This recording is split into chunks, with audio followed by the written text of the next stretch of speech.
पिछले क्लास में तुम लोगों को एक क्वेश्चन दिया था कि एक विंड मिल है, पवन चक्की है, बहुत काफी करीब है क्योंकि डेली बेसिस पे हम लोग इलेक्ट्रिक पावर यूज करते हैं। तो मुझे लगता है कि उसके बिना जिंदगी अब अधूरी सी लगती होगी। इलेक्ट्रिक पावर हटा दे तो ऐसा लगेगा जैसे आज जिंदगी आधी हो। दो तो फिर कई चीजें हम लोग देखने की कोशिश करेंगे।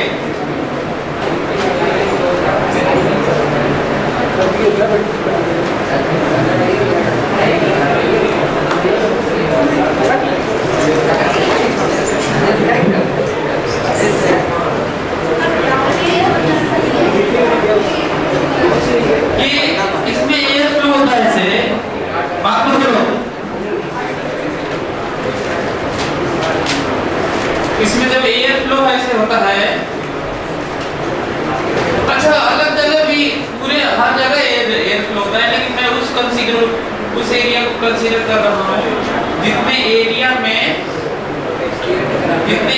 प्लेट है। तो एयर तो बाहर भी फ्लो होता है इधर भी, लेकिन मैं उस एरिया को कंसीडर कर रहा हूँ जितने एरिया में प्लेट घूमता है। मान लेते हैं इसकी वेलोसिटी v है। तो दो तरीके से आप कर सकते हैं, t टाइम लेकर या पर सेकेंड। ठीक है, तो कोई फ्रैक्शन दिया हो तो भी क्वेश्चन बनता है, और प्रोपोर्शनल तो ठीक है, प्रोपोर्शनल देख लेंगे। जैसे ए पर सेकेंड, फिर से मैं याद दिलाता हूं, t टाइम लेके करो चाहे पर सेकेंड करो, दोनों एक बार। t टाइम लेके करोगे तो फिर रेट निकालोगे, डिफरेंशिएट करोगे, t गायब हो जाएगा। अच्छा पर सेकेंड लेके करोगे तो जो आएगा वही आंसर हो जाएगा। जैसे 1 सेकेंड में कितना लेंथ की वेलोसिटी एयर की क्रॉस कर जाएगी, तो v लेंथ। जैसे मान लीजिए 10 मीटर पर सेकेंड हवा का वेग है, वेलोसिटी। तो ये पवन चक्की का ब्लेड है 10 मीटर पर सेकेंड, तो 10 मीटर दूर वाला भी वहां क्रॉस कर गया होगा, अंदर वाला तो किया ही होगा। तो कितना पर सेकेंड लेंथ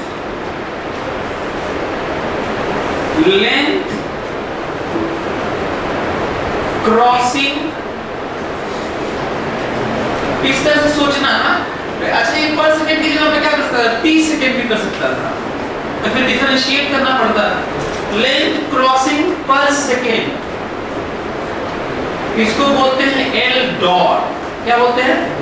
अच्छा डॉट मतलब क्या होता है? डी बाई डी ना। डॉट क्या होता है?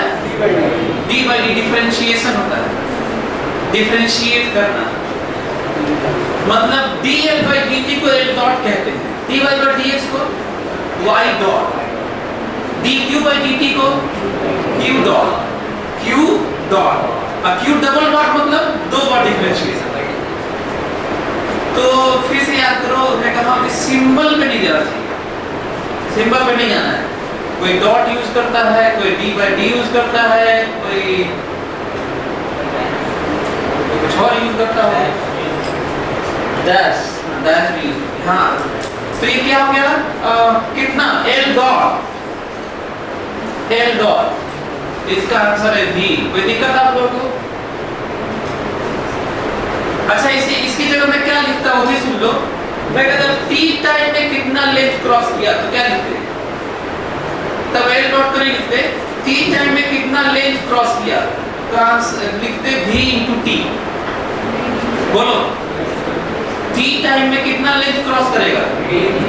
1 सेकंड में v, t की जगह 1 रख लो, t की जगह 1 रख लो, दोनों एक बार। मतलब रिजल्ट जब लास्ट में आएगा तब लेंथ क्रॉसिंग पर सेकेंड, क्योंकि हमें लास्ट में जो चीजें करनी हो पर सेकेंड में ही निकालनी है, चाहे मोमेंटम हो, फोर्स लगाने वाली बात हो, चाहे एनर्जी कन्वर्जन हो, रेट जिसका पावर बोलते हैं, तो वो पर सेकेंड ही आने वाला है। वॉल्यूम क्रॉसिंग पर second v dot area A है, तो बताओ क्या लिखूं? लेंथ इनटू एरिया, वॉल्यूम हो जाएगा। बोलो area into length. How much volume crossing पर सेकंड, जल्दी बताओ। इसे dl by dt भी कहते हैं। आप मान लो dl by dt लिख सकते हैं इसको।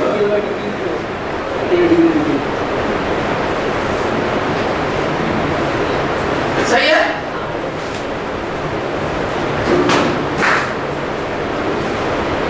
मास क्रॉसिंग पर सेकेंड dm by dt कहो चाहे m डॉट कहो, बताओ क्या करूं? Density into volume.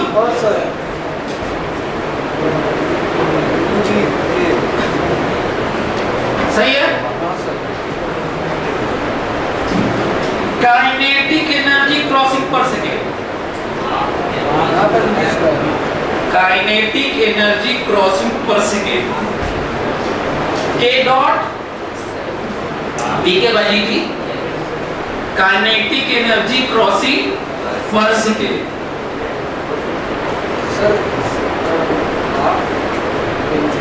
इतना मास पर सेकेंड क्रॉस कर रहा है इनटू v स्क्वायर। कोई दिक्कत आप लोगों को? बोलिए। इतना मास पर सेकेंड क्रॉस कर रहा है कितनी स्पीड से?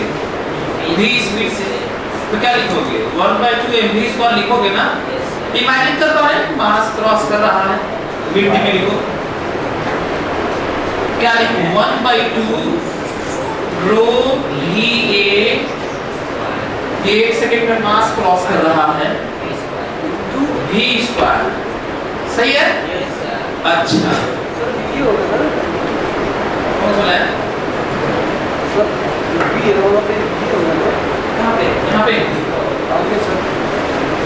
यहाँ पे v स्क्वायर, ये यहीं पे ना, ये हाँ क्यों? काइनेटिक एनर्जी क्या होता है? हाँ पर v स्क्वायर। हाँ सर v तो वहाँ पे वो मतलब यहाँ पे v लिख दिए इसलिए यहाँ पे v लिखे ना। अरे काइनेटिक एनर्जी तो 1/2 mv स्क्वायर होता है ना। 1 सेकंड में इतना मास क्रॉस कर रहा है, तो इतने मास का काइनेटिक एनर्जी जो क्रॉस कर रहा होगा तो फार्मूला बदल दोगे। ये कह रहे हैं कि सर यहाँ पे v लिखे क्योंकि इधर कहीं v चल रहा है। तो ऐसा नहीं होता है। जितना मास क्रॉस करा उसका काइनेटिक एनर्जी 1/2 mv स्क्वायर लिखना है। ये थोड़ी देखना है कि मास में v है कि v स्क्वायर है कि रूट v है, ऐसे थोड़ी देखना है। अच्छा फ्रैक्शन, इसका कुछ फ्रैक्शन इलेक्ट्रिकल एनर्जी में कन्वर्ट हो रहा है।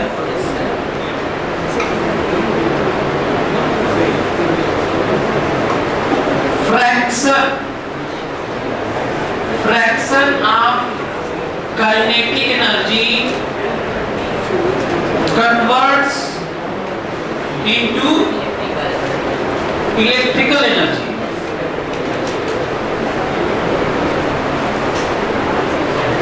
हाँ तो जितनी काइनेटिक एनर्जी, अच्छा पर सेकेंड ना, पर सेकेंड, तो कोई काइनेटिक एनर्जी पर सेकेंड कन्वर्ट हो रही है इलेक्ट्रिकल एनर्जी में, तो वो जो कन्वर्जन है जितना, उसे ही तो पावर बोलते हैं। पर सेकेंड है ना। अब बहुत होता तो क्या करते मालूम है? तुम t मल्टीप्लाई करते हैं चलते, तो t टाइम में आता और t टाइम में एनर्जी कन्वर्ट होती, तो जब उसका रेट लेते तो क्या करते? de by dt करते और t गायब हो जाता।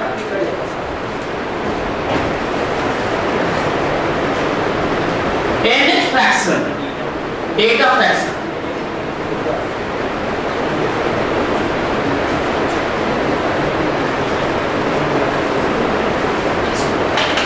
आपको नहीं लगता है कि जो आईटी में क्वेश्चन आया था, आईटी में आया हुआ है, आईटी में क्वेश्चन आया था तो प्रोपोर्शनल आया था, तो आंसर कौन सा वाला है? v क्यूब है। आंसर कौन सा है? लेकिन क्या क्वेश्चन ये नहीं बनता कि हम सब कुछ दे दें, एयर की डेंसिटी दे दें, पूरा एरिया जिस एरिया में रेडियस, जिस रेडियस में पूरा प्लेट घूमता है वो दे दें, और कितना फ्रैक्शन कन्वर्ट हो रहा है, 10%, 20%, 4%, 8% से वो दे दे और एयर की स्पीड दे दे, तो पावर जनरेशन नहीं निकाल सकते। लेकिन नहीं पढ़ाता तो नहीं निकाल पाते जनरेशन नहीं। तो सोचो कि किस तरीके से क्वेश्चन बनते होंगे। तो इसी तरीके से हम लोग को सोचना है। ऐसे खुद सोचो, ऐसे खुद सोचो। और उसी ट्रेनिंग के लिए तुम लोग खड़े भी हो, कहने के बावजूद भी नहीं करते हैं ना, इसीलिए खड़े भी हो। जाके बॉडी की तैयारी कर लेते हैं, इंपॉर्टेंट क्वेश्चन वाला कर लेते हैं, इंपॉर्टेंट क्वेश्चन वाला कर लेते हैं, फार्मूला रख लेते हैं, डेरिवेशन रख लेते हैं।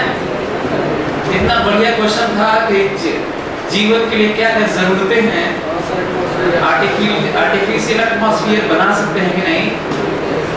कई लोग ने आपको केवल इतना ही कमेंट किया है, sir scale velocity, scale velocity आप बस कहीं गूगल से देखिए, जानना है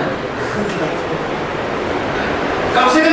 अच्छा जो किए हैं कम से कम सोचे होंगे, गूगल किए होंगे, कुछ तो किए हैं। ये तो महागोबर है जो कुछ किए हैं, मतलब कुछ और करते होगे ना, ये नहीं करते, नहीं किए होगे तो कुछ और करते होगे, पढ़ते तो होगे नहीं।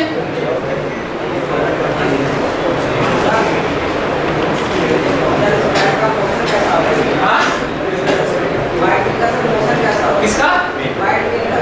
Wind wheel. हाँ, मोशन क्या होगा, कैसा यार, ब्लेड दिख रहा तुम्हें, ऐसा ही होता है। हाँ? सर्कुलर हो सकता है, क्या होता है सर्कुलर हो सकता है। मैं एयर का वॉल्यूम का जो एयर क्रॉस कर रहा है, अभी तक क्या समझ रहे थे? लिखने क्या, लेंथ ऑफ एयर, इसको लिख लो तो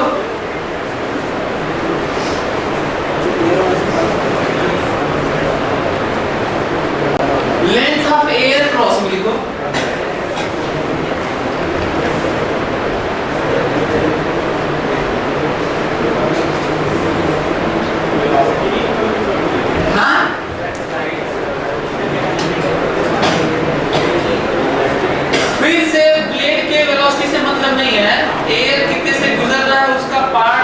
हिस्सा है कुछ फ्रैक्शन भी तो देखो।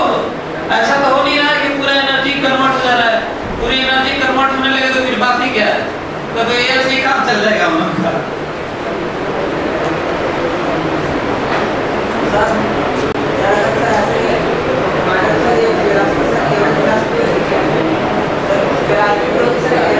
एवरेज नहीं, हम लोग कांस्टेंट वेलोसिटी मान कर रहे हैं।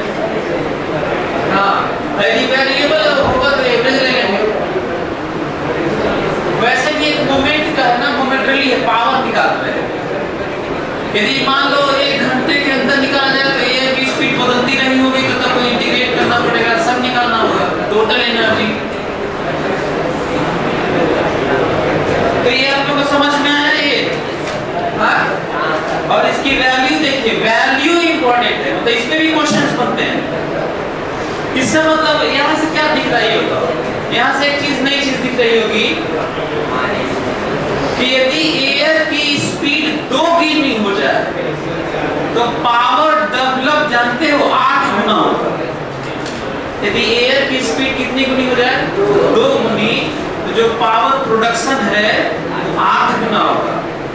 4 गुना, 2 गुना नहीं, 4 गुना नहीं, 8 गुना होगा। ये इंपॉर्टेंट पॉइंट है, किस तरह का प्रोपोर्शनल वो देखो। और ठीक इसी तरह की बात मैं चाहता हूं कि आप लोगों को ये भी देखो, तो ये देखो, ये टैंक है, ये देखो एक टैंक है,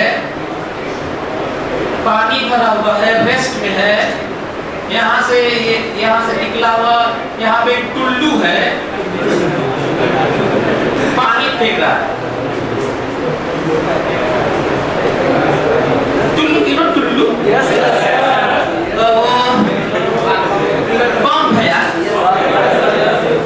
तो सुनो, इसका फिर से उसी तरह की बात होगी, ध्यान से सुनो। रेस्ट वाले वाटर को काइनेटिक एनर्जी दे रहा है। बहुत होगा तो ऐसी भी बात हो सकती है कि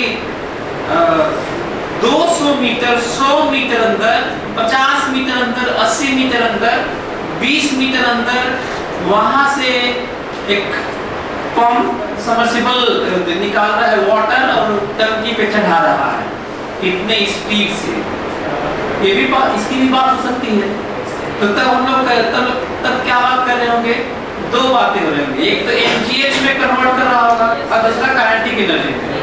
So how much power received by water? mgh per second plus half mv square per second। थोड़ा बैठा है?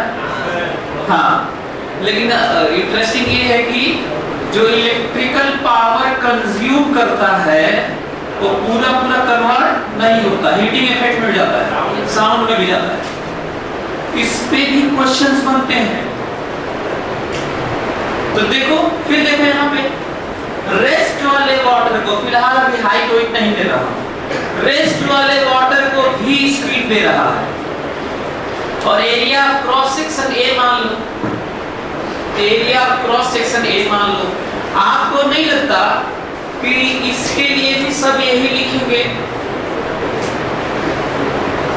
आपको क्या नहीं लगता कि इसके लिए सब यही लिखेंगे? बताओ, ये कितना लेंथ का वाटर पर सेकंड उठा फेंक दे रहा है? भी पाइप का एरिया क्रॉस सेक्शन ए है, पाइप का एरिया क्रॉस सेक्शन है तो कितना वॉल्यूम फेंक रहा होगा? यदि वाटर की डेंसिटी रो है तो कितना मास फेंक रहा होगा पर सेकंड? बोलो, कितना काइनेटिक एनर्जी फेंक रहा होगा? समझ में आ रहा है? तो हो गया, तो भी यही है। तो लिख लो दोनों के लिए, तो फोटो बनाओ, दोनों फोटो बनाओ और दोनों का आंसर।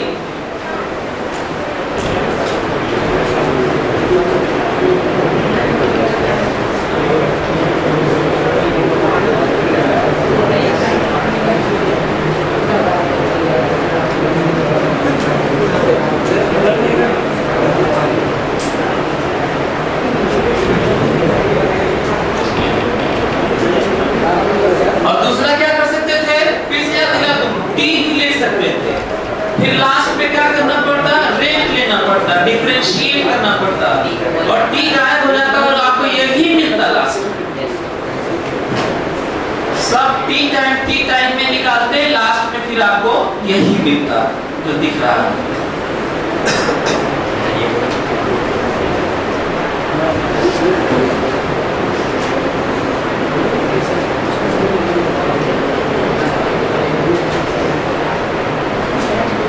इसमें से कुछ ऐसे हैं जो झूठ बोले हैं, क्योंकि इतना कमेंट, बाकी कई जो दूसरे लोग भी कमेंट किए हैं और हमको लगा इतने तो हैं ही, उससे ज्यादा है। चार तो यही किया, दो तो हमने किए, दो तो ये किया सर, हम दोनों मेरा भी कर दिया सर। शायद जबरदस्ती बैठे हो तो सिलेक्शन वैसे भी नहीं। और टीचर की बददुआ होती बड़ी खतरनाक है, फिर भगवान भी कुछ नहीं कर पाता। वैसे मैं तो नहीं मानता तुम्हारा भगवान तुम्हारा कुछ नहीं कर पाएगा, नहीं कर पाएगा। सर जैसे बिल्डिंग में मुझे रियलाइज हो रहा है कि इसे एयर निकल जा रही है, सर जैसे बिल्डिंग में रियलाइज हो रहा है कि एयर का लाइन से पास कर रही है, सर कितना किसी का चल रहा है सर, मुझे बताया। हाँ, ये देखो, ये उठा के ये वेलोसिटी दे रहा है ना, ये तो मैं कह रहा हूँ कितना लेंथ है ये रेस्ट वाले वाटर काइनेटिक एनर्जी दे रहा है, वही तो दे रहा है। देखिए तो कितने रेस्ट वाले वाटर काइनेटिक एनर्जी दे रहा है, कितने लेंथ, तो ही लेंथ लिखोगे ना। फिर कितने वॉल्यूम दे रहा है ये लिखोगे, फिर कितना मास देता है ये लिखोगे, है ना। अच्छा ये बताओ, यहीं पे थोड़ा उल्टा देखते हैं, इसको समझने की कोशिश करते हैं। यदि इसकी बात करता हूं, ये पूरा का पूरा जितना पावर कंजम्पशन है वो पूरा का पूरा काइनेटिक एनर्जी में कन्वर्ट नहीं हो रहा है। यदि पंप है, जनरली कितना होता है? 1 किलोवाट का 1000 वाट का पंप है 1000 वाट का पंप का मतलब है 1 सेकेंड में 1000 जूल काम ले रहा है। ध्यान से सुनो तो, 1000 वाट का पंप है, मतलब 1 सेकेंड में कितनी इलेक्ट्रिकल एनर्जी ले रहा है। अब मैं आपको एफिशिएंसी का फार्मूला बताना चाहता हूँ, ध्यान से सुनो। तो जब इलेक्ट्रिकल एनर्जी 1000 पर सेकेंड ले रहा है, 1000 जूल पर सेकेंड, जिसको 1000 वाट कहते हैं, पता चला कि काइनेटिक एनर्जी जो मिला है वाटर को उठा उठा के फेंक रहा है, वो है 800 जूल। कितना? भाई 1000 लिया है तो 1000 काइनेटिक एनर्जी में कन्वर्ट होना चाहिए था ना, और ये कभी नहीं होता दुनिया में। इसीलिए 100% की एफिशिएंसी दुनिया किसी भी मशीन की नहीं है, क्योंकि लॉसेस होते हैं। तो अब बताओ एफिशिएंसी कैसे डिफाइन होगी? एफिशिएंसी डिफाइन होती है interested work done, interested power output, दोनों वर्क डन के रिस्पेक्ट में भी सही है और पावर के भी रिस्पेक्ट में। जो हम चाहते हैं वो कितना मिला, कितना हुआ, और कितना इनपुट, कितनी एनर्जी दी गई, चाहे कितना वर्क डन मशीन के द्वारा हुआ, that ratio is known as what? Efficiency. समझ में आ रहा क्या? रटना नहीं है फार्मूला। जैसे हम लोग पढ़ते भी हैं, कहते हैं कि एफिशिएंट पढ़ाई करो, स्मार्ट पढ़ाई करो, ऐसे। तो इसका मतलब ये हुआ कि जब हम पढ़ते हैं 2 घंटा, तो सबकी एफिशिएंसी अलग अलग होती है। कोई 2 घंटा पढ़ के रियली में इफेक्टिवली बहुत कम पढ़ता है, और कोई आधे घंटे में पढ़ के उससे ज्यादा अच्छे से पढ़ता है फोकस करके, तो एफिशिएंसी उसकी ज्यादा है, ज्यादा इफेक्टिवली, ज्यादा फोकस होगी। यहाँ पे कैसे डिफाइन करेंगे? टाइम ले लो।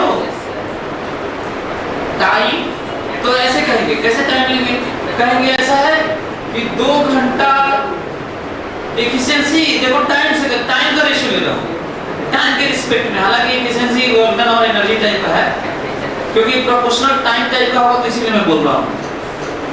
मतलब 2 घंटा टाइम दिए, लेकिन रियली में जो पढ़ने वाला बीच में फुट खाट के इधर उधर देखे, कुल मिला के रियली में टाइम आप पढ़े 20 मिनट, तो एफिशिएंसी कैसे डिफाइन होगी?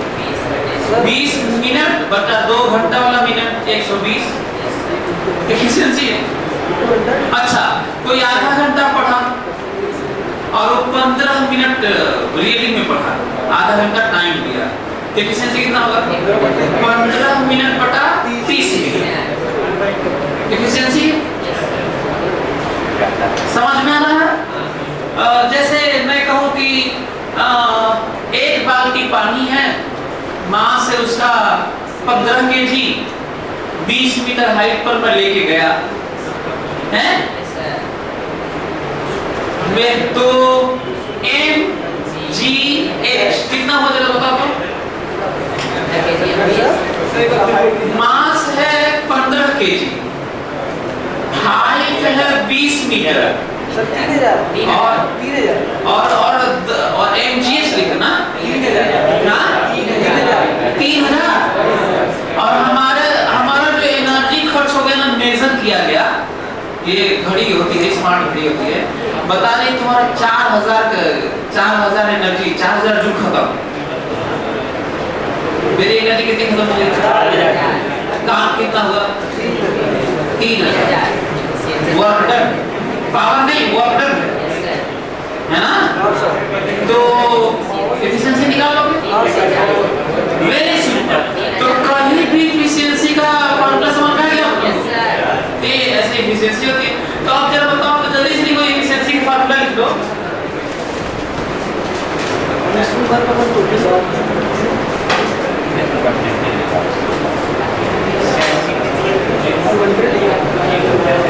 हाँ, ये देखो efficiency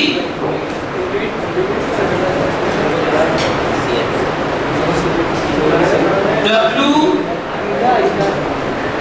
output by W input, या पावर आउटपुट।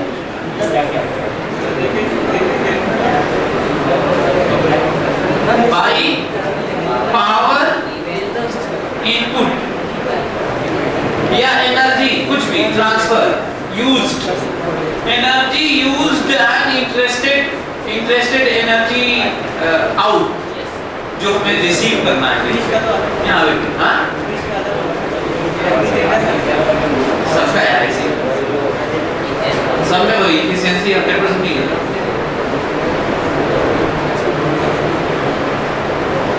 सर इसको ईटा से डिनोट करते हैं ना, ईटा से जो तो रेफ्रिजरेटर से कंफ्यूज हो रहा है, कोएफिशिएंट ऑफ परफॉर्मेंस से कंफ्यूज हो रहा है, सीओपी से कंफ्यूज है ना। हाँ तो दूसरी चीज है एफिशिएंसी, ऐसे दुनिया में किसी की वो नहीं होती है, 100% होती नहीं है। तो अच्छा ये दोनों फार्मूला कैसे हल करें? Work output by time divide करोगे तो इनपुट वाला भी तो टाइम वही होगा तो बाय टी करते ही मिल जाएगा कि नहीं बताओ? बाई से भी टाइम ना होगा तो बाय टी कर लो, power output by power input मिल जाएगा। तो ध्यान कैसे रखोगे? जब हम कुछ एनर्जी किसी तरह का काम करते हैं, मशीन काम करती है, एनर्जी यूज होती है और ऊपर वाला जो तुम चाहते हो जो मिलता है, तो जो मिलता है जो इंटरेस्टेड होते हैं वो हमेशा कम होता है और जो गिवन होता है वो हमेशा ज्यादा होता है। उसी रेशियो को क्या कहते हैं? एफिशिएंसी। और इसको परसेंटेज एफिशिएंसी में 100 मल्टीप्लाई कर लो। समझ में आ रहा है क्या? तो ऐसे ध्यान रखना है। अब ये बताओ ये टुल्लू वाला उल्टा भी तो हो सकता था। एग्जांपल कैसे? ध्यान से सुनो। जो जेट पंप जो पंप है, पंप की एफिशिएंसी है 60%। कितनी है? 60% एफिशिएंसी है। और ये पानी चढ़ाया टंकी में जो इतना वॉल्यूम इतना ये सब है, ठीक है, सिलेट से कुछ बताना है कि यदि 8 पैसा पर वाट लगे तो कितना चार्ज लगेगा उस पानी उस टंकी को भरा है तो कितना पैसा लगेगा। गड़बड़ी क्या होगी मालूम है? कई दिक्कत हो गई। एक तो टंकी का वॉल्यूम वाटर डेंसिटी क्लियर हो गया होगा, दूसरा एफिशिएंसी दे दिया है, तीसरा रेट दे दिया है पैसे वाला। अब बताना है कितना पैसा लगेगा, आप कितना भरेंगे, क्या करेंगे बताइए? बता सकते हैं क्या आप लोग? अब ऐसे क्वेश्चन क्या करना? कॉमन सेंस यूज करना होगा, नहीं तो होगा ही नहीं। कॉमन सेंस यूज करना होगा, नहीं तो होगा ही नहीं। कैसे कॉमन सेंस यूज करना होगा? सुनो ध्यान से। कोई ऊपर टंकी भरी गई है तो हम लोग करेंगे एमजीएच वहां पर ना। एग्जांपल ले लेता हूं, ज्यादा आसान लगेगा। वॉल्यूम है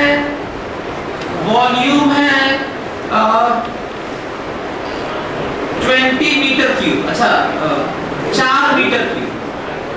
मैं वो ले रहा हूँ जो रीली में रहता है, टंकी जो रहती है वही ले ही लेता हूँ।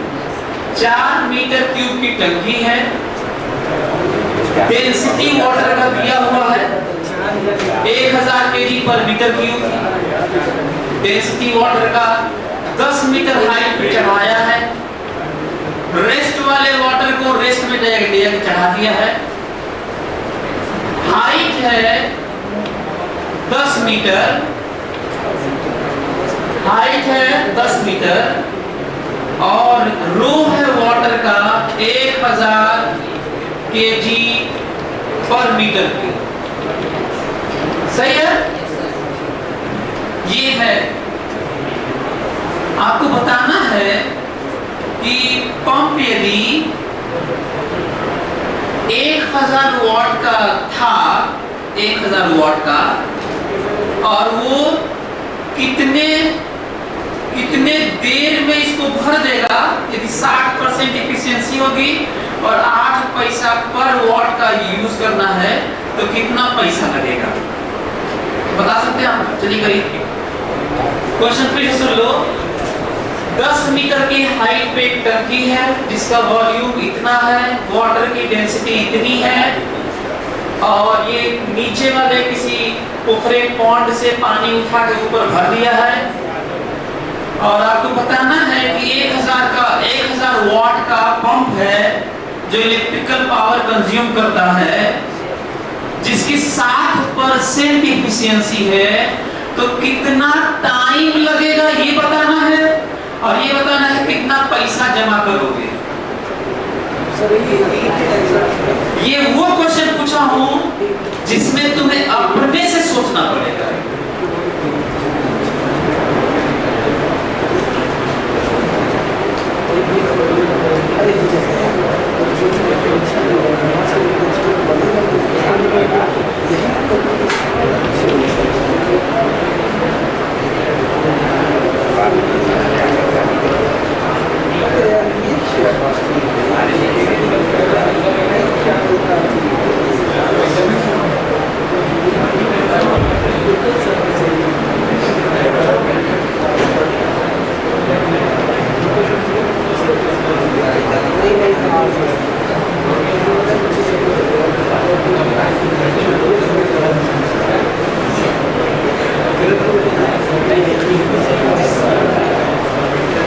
अब मैं आपको क्या चेक कर रहा हूं पता है, मैं तुम लोग को वो ट्रेनिंग दे रहा हूं जो रट पीट के आया उसे तुम्हें बाहर निकालना चाहता हूं।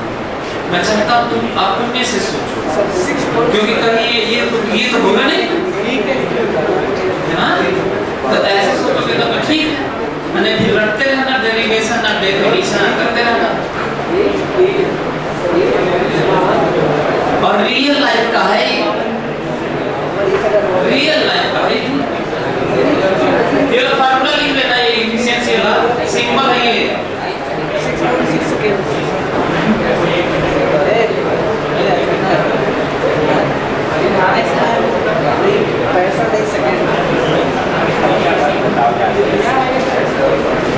एफिशिएंसी का सिंबल ऐसे होता है।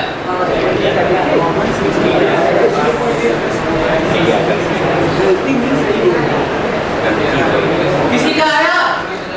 टाइम आ गया। टाइम आ गया? कितना टाइम आया? 6.6 सेकंड। 6.6 फटाक से भर दिया क्या? 4000 लीटर पानी है सर 6 मिनट 6 सेकंड कुछ भी।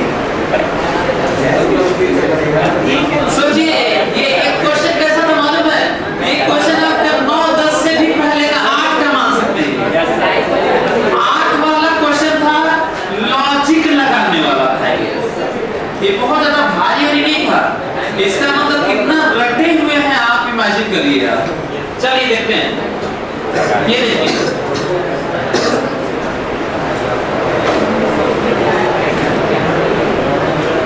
सभी लोग देखें, मैं कैसे निकलता हूं, सभी लोग देखें। तो मैं ऐसे सोच रहा हूं, ऐसे कि जो पावर है मोटर का, पंप का,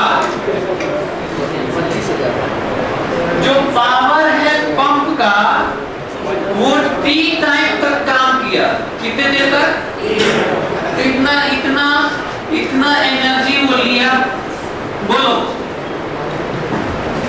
जो पावर है 1000 वाट का, वो T टाइम तक काम किया।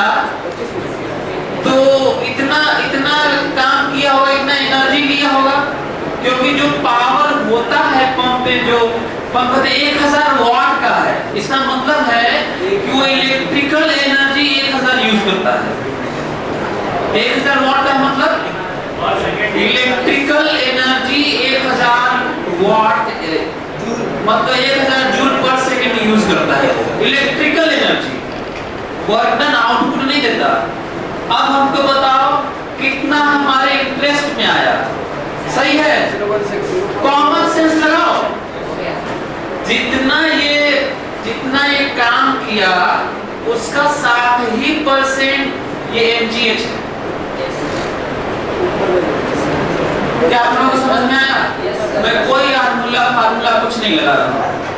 हमें कुछ नहीं, आउटपुट बाय इनपुट तो फलाना ढिमकाना ऐसे करोगे तो थोड़ी होगा। फार्मूला रटने से होता ही नहीं है। मैं ये कहा पंप इतना काम किया, इलेक्ट्रिकल पावर यूज किया, उसका इतना परसेंट ही कन्वर्ट हुआ काम में जो mgh है पानी चढ़ाया है। बताओ सब तुम्हें दिया गया है कि नहीं? सर 15 कुछ बाकी दिए गया? दो सर आंसर आ गया, कर लो। 15 सिंपल में नहीं करना होता तो सिंपल में करना होता, सिंपल बदल एफिशिएंसी पावर पंप टाइम, ये कितना है? ये volume rho g h. What is time? Time बराबर v rho g h divided by, ये वो आंसर है जो मैं सिंपल में निकाला, ये वो रिजल्ट है जो मैं सिंपल में निकाला। और ये भी हो सकता है कि ये ना पूछा जाए, कुछ और पूछा जाए इसी फार्मूले, बल्कि इसको फार्मूले की तरह भी याद किया जा सकता है, हालांकि मैं इसे खिलाफ रहता हूँ। इसमें ये कहते हैं कि इतने देर तक पंप चला, इतने देर तक पंप चला, और इसमें दे के कहते एफिशिएंसी बताइए, बाकी सब दे दूंगा, पंप का पावर दे दूंगा और ये इतना मास दे दूंगा, यहाँ पे एक भी लिख सकते हैं, ठीक है। तो इमेजिन करिए कितनी पॉसिबिलिटीज हैं, तो लिख लो इसको, नहीं है किसी में रखोगे और क्या। तो कितना टाइम निकाले? सेकेंड, तो तेज हो दिया यार, पावर ज्यादा था, पावर ज्यादा था। पावर भी बहुत ज्यादा और एफिशिएंसी भी काफी थी 0.3।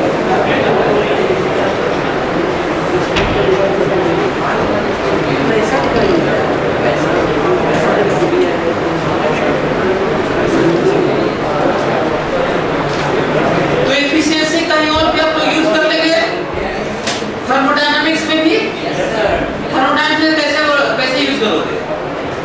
थर्मोडायनामिक्स में बहुत पॉपुलर क्वेश्चन होता है, हम लोग कहें कि जो वर्क डन हमें चाहिए, work done output, that is work done output, तो हीट इनपुट लेना होता है, बस आउटपुट लेना ही नहीं है, लॉस वाला।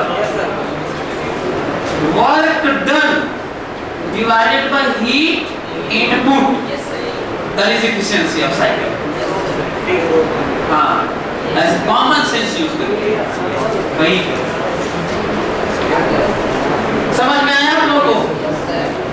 अब जरा वहां पे आ जाओ तो एनएलएम टाइप वाली बात में आ जाओ, लेकिन ध्यान से सुनो तो ये देखो। अच्छा हाँ, वो नहीं बताया यार, पैसा नहीं बताया, वो कैसे आएगा? पावर निकालने के लिए एक पार्ट में उतना लग रहा है, दूसरे मल्टीप्लाई जो पावर हम लोग का टाइम आ गया था ना, हाँ, तो उसमें 0.6 नहीं मल्टीप्लाई करना है, केवल p into t मल्टीप्लाई करना है। Got it? फिर सुनो, निकलना जाएगा, बल्कि p into t निकालना है तो क्या क्या करना था मालूम है? mgh डिवाइडेड बाय 0.6, ये देखो, मतलब mgh तो दिया गया था, mgh डिवाइडेड बाय 0.6 करना है, और इसके लिए हमें मोटर का पावर देने की जरूरत नहीं थी, बस एफिशिएंसी देने की जरूरत थी। ये भी देखो, तो बताओ इतना जूल पता चल गया, हाँ, इतना जूल पर पता चल गया ना। तो अब हमको ये बताना है कि दो जूल का क्या कहते थे, कितने वाट का? 1 पैसा पर वाट ना, पर जूल वाट वाला। तो एक पैसा जो रेट है वो जूल के लिए है, इतना 1 जूल के लिए एक पैसा, तो इतना जूल के लिए मल्टीप्लाई बाय 1 पैसा कर लेंगे, हैं? नहीं समझना? मैं ये कह रहा हूँ कि जो हम लोग रेट देते हैं वो लिखा जाता है कि एक पैसा रेट है, तो हम लोग वो पर सेकेंड वाला ही रेट रहता है, वो पावर के टर्म में रहता है। तो इसका मतलब जो यूज करते हैं हम लोग वो दिस मच अमाउंट के लिए 1 पैसा रेट है। तो जूल पर सेकंड, तो इतने जूल के लिए इतना पैसा, तो जूल के टर्म नहीं रहता है। तो इतना जूल खर्च किए, तो इतना जूल खर्च किए तो 1 जूल का 1 पैसा है, वो पर सेकेंड रेट रहता है। तो नहीं तो टाइम का मल्टीप्लाई करना हो गया, तो इतना जूल 1 जूल का 1 पैसा, तो इतने जूल का निकाल लोगे ना? हाँ, बस इतने जूल का कितना पैसा तो निकल जाएगा ना? ऐसे। Anyway, so और क्या करना? अच्छा मान लो ऐसे कर दे कि पावर जो कंजम्पशन है वो है, जो सप्लाई है वो 5 किलोवाट का है। जैसे मेरे घर में ऐसे ही लगा 10 किलोवाट या 5 किलोवाट या 2 किलोवाट होता है शायद, जनरली 2 किलोवाट। तो 2 किलोवाट का कहते हैं कि रेट ऐसे है, 2 किलोवाट का रेट है 8 पैसा मान लीजिए, एग्जाम्पल है, पता नहीं हो सकता है रुपीज और ज्यादा भी हो। तो 8 पैसा 5 किलोवाट का है 8 पैसा रेट। इसका मतलब ये है कि 2000 जूल का 8 पैसा लग रहा है। समझ में आ लोगों? 2 किलोवाट का जो रेट है वो 8 पैसा है। इसका मतलब 2000 जूल पर सेकेंड, मतलब 1 सेकेंड में 2000 जूल जो आप यूज कर रहे हैं उसका 8 पैसा भुगतान करना है। तो बताइए रियली में यदि 2 किलोवाट है तो कितना पैसा दोगे? बताओ इसका। तो जो यूज करोगे इतना पानी चढ़ाए हो divided by 0.6 electrical energy use हुई है। समझ में आ रहा है? जितना तुम्हें काम आया है उतने का चार्ज नहीं करना है, बाई 0.6 मतलब ज्यादा का चार्ज करना है, क्योंकि इलेक्ट्रिकल वाला यह चार्ज करना है। ये समझ में आ रहा है कि ज्यादा हो गया है? क्यों ज्यादा हो गया मालूम है? लॉस भी तो हुआ है, उसका भी चार्ज देते हैं हम लोग। जो काम हमें मिलता है वही नहीं, जो लॉस होता है। तो देखिए किस तरह से डिवाइड है। इसलिए मैं बोलता हूँ कि इस पे मत जाइए, बल्कि जो पहले लिखा था वैसे लिखो। कैसे लिखो कि पावर, ये मोटर का इतना पावर, उसका इतना % बराबर हमारा काम। ऐसे लिखोगे तो ज्यादा आसान होगा ना। और फिर उसके बाद अपना पैसा मल्टीप्लाई करिए, तो 2 का डिवाइड करना पड़ेगा। तो 2000 का 2000 का क्या करना होगा? अब मल्टीप्लाई बाय 1 पैसा। समझ में आया तुम लोगों? 2000 का डिवाइड करो ना इसमें, क्योंकि 2000 जूल का 8 पैसा है। 2000 जूल का 8 पैसा है यार। तो ऐसे करना। तो एक तो ये हुआ जो हम लोग को समझना था। दूसरा सुनो तो ध्यान से, इसके बारे में सुनो। एनएलएन वाला पार्ट देखो इसमें। पाई पाई पाई बेंडिंग बेंड पर कितना फोर्स लगता है? ऐसे है तो ठीक है, लेकिन ऐसे है तो यहाँ पे टूट सकता है, और यदि इलास्टिक पाइप है तो सीधा हो जाएगा। तो मोमेंटम देखो, पाइप वाला देखो, पाइप वाले की स्पीड में ध्यान से देखो।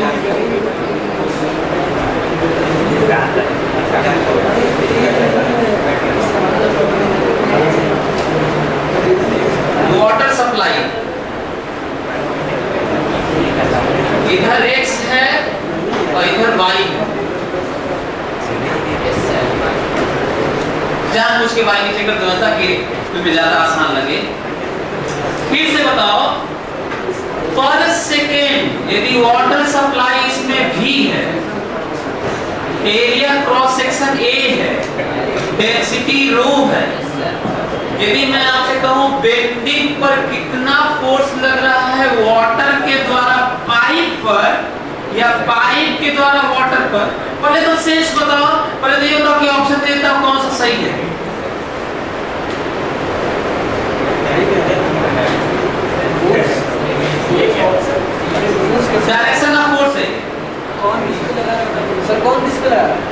वही दे रहा हूं। जल्दी से बताइए चारों ऑप्शन में से force applied by pipe on water कौन सा सही है?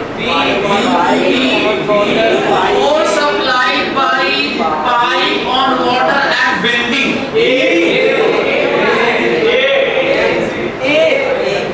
Direction of force applied by pipe on water at bending.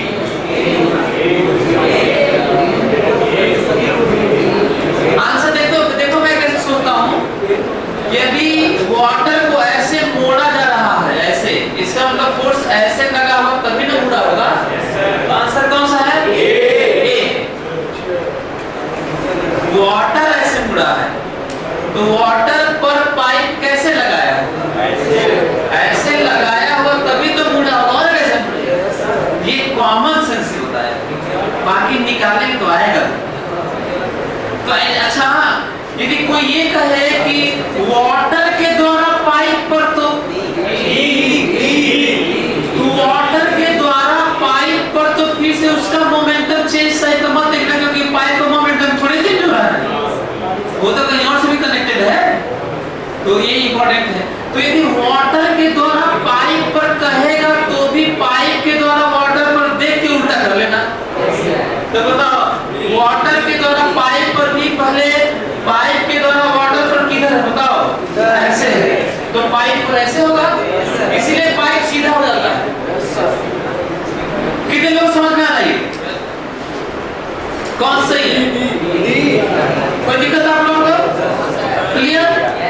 अब जल्दी से एग्जैक्ट वैल्यू बताओ फोर्स का।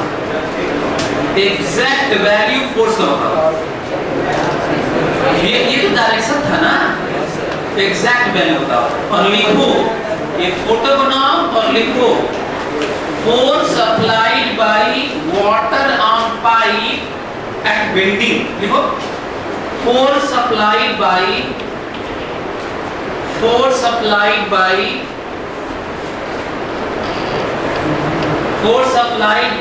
Pipe on water at bending.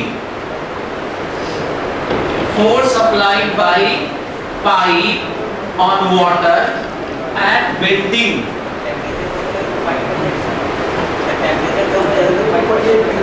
Temperature की बात नहीं करनी है, कपड़ा ज्यादा मत लगाओ। पहले ये वाला फोर्स तो निकाल नहीं रहे हो और टेम्परेचर पे पहुंच गए। सर हो गया जल्दी।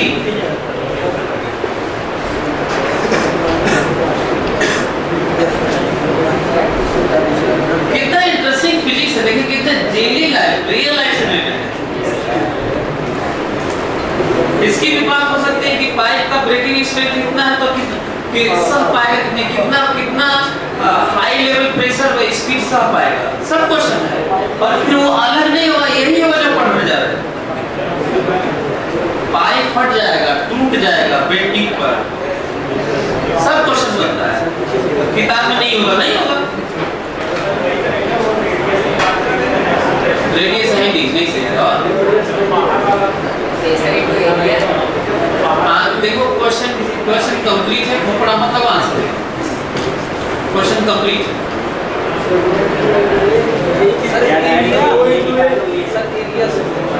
रेडियस की जरूरत नहीं है।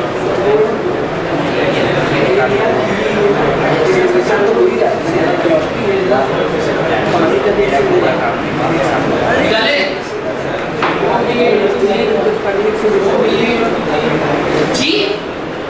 जी है नहीं, मान पाइप ऐसे है तो ऐसे मान लो पाइप को,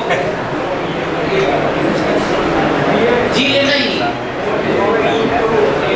चलिए सभी लोग देखिए, ध्यान से, इसका तो आंसर कॉमन सेंस से दे दिए। चलो देखो तो, और ये देखना अभी सब आने वाला। अच्छा इधर देखो, फिर से लिखोगे सभी लोग वही वाला, इसके लिए भी लिखोगे लेंथ क्रॉसिंग किसी सेक्शन पर, लेंथ क्रॉसिंग पर सेकेंड इज v। बोलो सही है? Yes sir. हैं? लेंथ क्रॉसिंग और सेक्शन v, वॉल्यूम कितना? v। मास कितना? रो v। देखो यहाँ पे रो v। मोमेंटम कितना?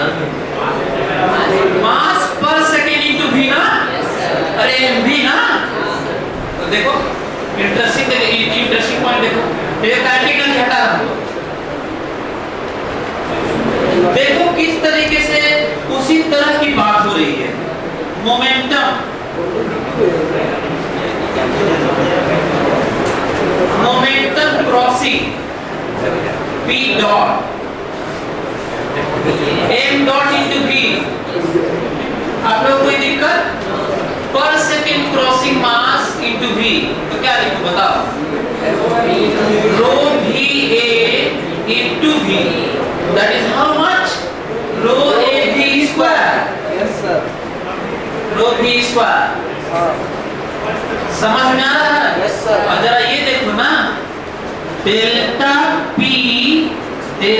P पर सेकेंड, डेल्टा P पर सेकेंड मतलब final momentum minus initial momentum पर सेकेंड,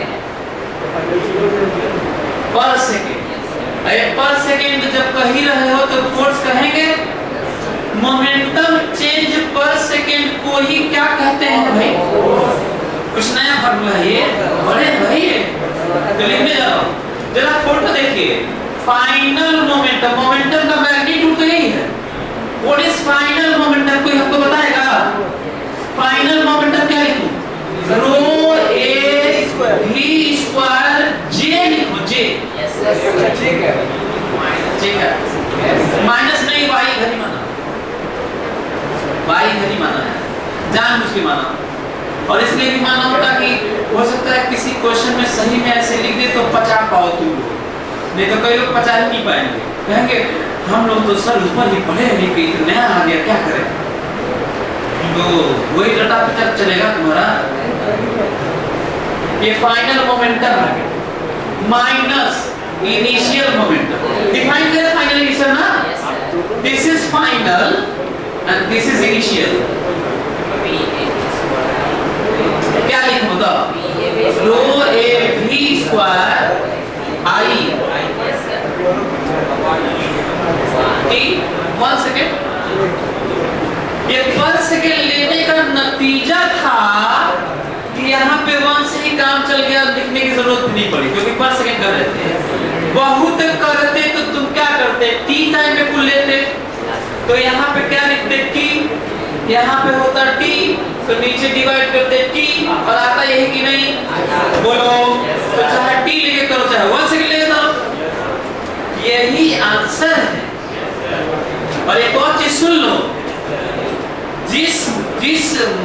जिस ऑब्जेक्ट का, जिस मास का चेंज इन मोमेंटम लिया जाता है ना, उसी पर फोर्स होता है। किस पे फोर्स होता है भाई?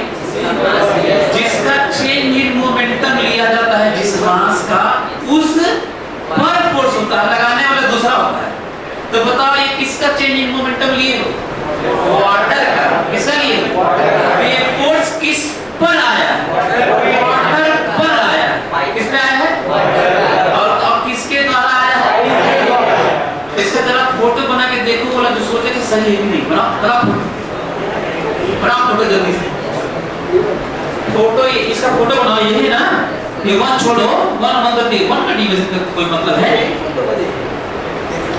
इसका फोटो बनाओ, देखो क्या आता है, वही आ रहा है कुछ और आता है? वही है। बनाओ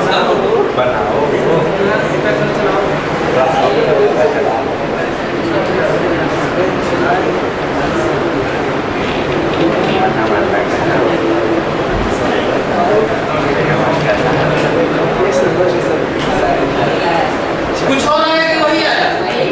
कैसे बनाए आप लोग? बनाए होंगे? चलो ये देखो, ये देखो माइनस आई है, क्या है ये? तो इधर सोचो कि इधर सोचो, इधर ना, चलो ये वाला इधर, और ये प्लस जे है कि माइनस जे है? इधर सोचो कि इधर सोचो, नीचे ऊपर कोई बोल रहा था, तो इधर और इधर ना, नेट इधर होगा, नेट इधर।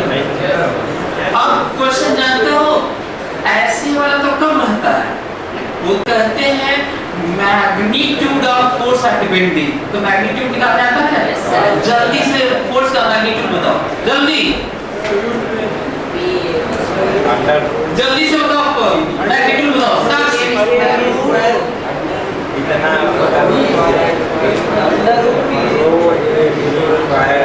फोर्स का मैग्नीट्यूड बताओ यार।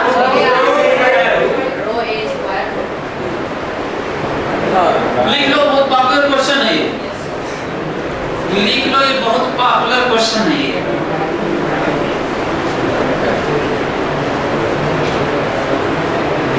और जनरली हम लोगों के घर में 90 डिग्री पे बेंडिंग होती भी है, ध्यान भी होगा। हाँ सर। पाइप की बेंडिंग जनरली कैसी होती है, लेकिन हमको बनाना होगा तो मैं थोड़ा टेढ़ा बना दूंगा। हाँ सर, बना नहीं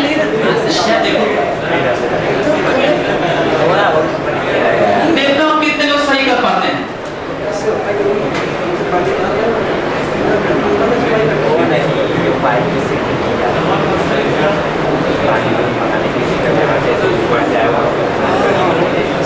हाँ, जल्दी सभी लोग फटाक से जल्द करिए तो देखता हूँ कितने लोग कर पाते हैं इसे। बेंडिंग पर बताना है फोर्स कितना। Come on, do it fast. 1 minute time है आपके पास। बेंडिंग पर फोर्स कितना?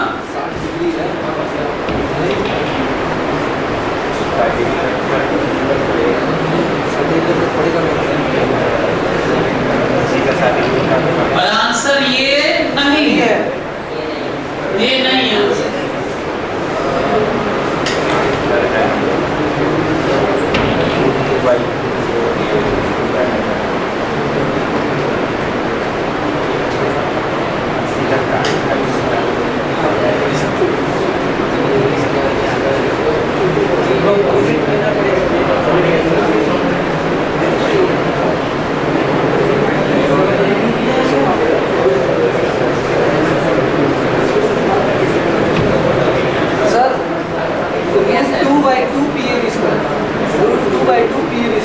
देखते हैं।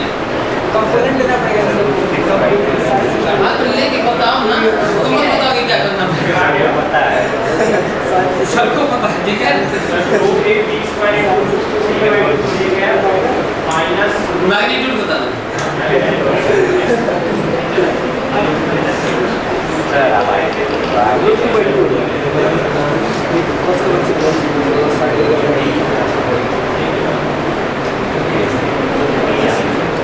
और हमको लगता है कि ऐसा दिया हो कि आसान है तो लोग कठिन बनाने झूठा ही लग रहा है। हाँ सर, मैग्नीट्यूड करेंगे तो √3 रो ए बी स्क्वायर लग रहा है सही है।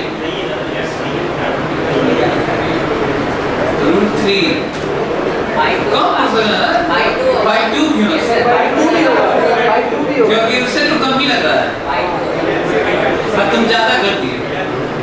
देखो सो अच्छा ये देखो कि बिना किए मैं सोच रहा हूँ कि उससे कम होना चाहिए। जितना ही ज्यादा मोड़े उतना ही ज्यादा फोर्स की जरूरत होगी। तो 90 डिग्री पे ऐसे था तो √2 था, अब ऐसे है तो √2 से तो कम ही होना चाहिए। और सीधा करेंगे तो और कम, आप पूरा सीधा कर देंगे तो 0 अच्छा ऐसे कर देंगे तो सबसे ज्यादा हाँ 2 टाइम्स। हाँ 2 टाइम्स मेरे देखो तो अच्छा हम इसको याद नहीं सकते लेकिन ऐसे कर देंगे तो जानते इसका आंसर क्या है 2 times 2 rho A B square. मैं तो फोटो बना के लिख लो ऐसे वाला।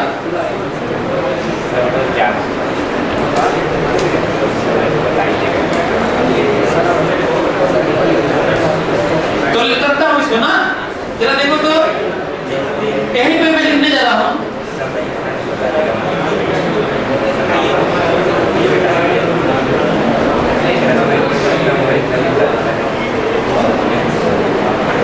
हाँ देखिए लिखने जा रहा हूँ फाइनल मोमेंटम इनिशियल मोमेंटम पर सेकंड की बात तो चल ही रही है। फाइनल मोमेंटम लिखने जा रहा हूँ। ये जो फाइनल मोमेंटम है क्रॉस करने के बाद जो मुड़ जा रहा है वो जो मोमेंटम है रो ए बी स्क्वायर का है ये पर सेकेंड। इसका कुछ कंपोनेंट इधर है कुछ कंपोनेंट इधर है। ये वाला this much cos theta i this much sin theta j। कोई दिक्कत आप लोगों को? लिखता हूँ rho A B square cos 60i plus rho A B square sin 60j। किसी को कोई दिक्कत इसमें? अब इमेजिन करो कि नई चीज नहीं पढ़ा रहा हूँ, वैसे ही कंपोनेंट की बात हो रही है जैसे करते आए। Final momentum change in momentum पर सेकंड है, जिसे फोर्स कहते हैं। Final momentum minus initial momentum. Initial को डिफाइन करो, पहले ये वाला ना, तो इसको क्या लिखते हैं, आई ना,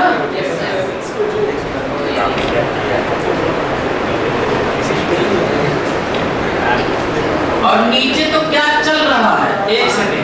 बहुत होता तो तुम क्या कर लेते, टी सेकंड लेके चलते, बहुत करते तो तुम टी टाइम का लेके चलते कि टी टाइम में इतना अमाउंट टर्न हो गया, टी टाइम में इतना मास टर्न हो गया, तो rate of change in momentum के लिए तो डी बाई डी तो करते, चाहे टी डिवाइड करते,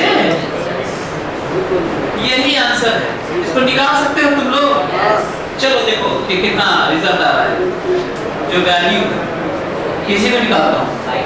रो ए 20 पर कॉमन हो गया, हाँ, अंदर में कितना है, ये 1/2 आई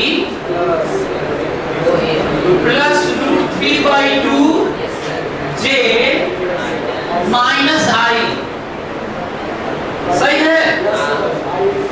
रो ए भी स्क्वायर ब्रैकेट में आया √3/2 जे माइनस 1/2 आई, सही है। ये माइनस आई है, ये 1/2 आई। क्या ये ठीक लिखा हूं? मॉड लेने आता है हम लोग को, मॉड ले लीजिए। गलत आ गया क्या हम लोग?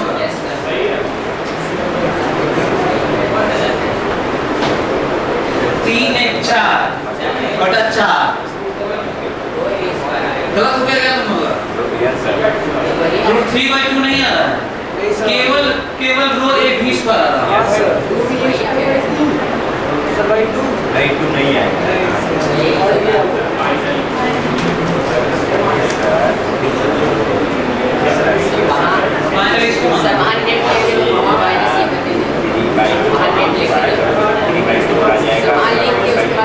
अरे ये वाला है तो ये वाला cos थीटा, ये वाला sin थीटा।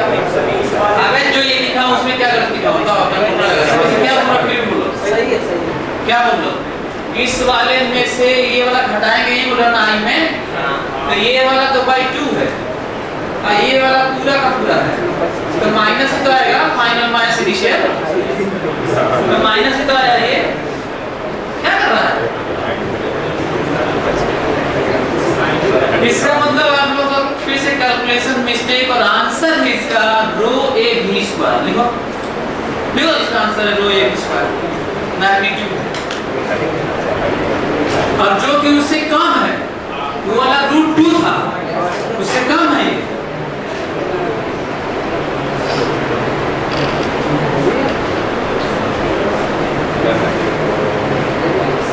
अच्छा, इसका डायरेक्शन बता सकते? कोई डायरेक्शन बताएगा क्या इसका? कितने लोग इसका डायरेक्शन बता सकते हैं, बताइए। इसका डायरेक्शन पाइप के द्वारा वाटर पर फोर्स बताओ, किस डायरेक्शन में? एकदम बीचों बीच, ऐसे बीचों बीच। ये कितना डिग्री है जानते हो? 120 डिग्री। कितना डिग्री है? 120। तो बीचों बीच, इससे कितना एंगल बनेगा? 60 डिग्री। और इससे भी कितना? हमेशा बीचों बीच ही होगा, क्योंकि ये वेक्टर और ये वेक्टर सेम ही रहेगा ना। यदि मैं ऐसा बना देता तो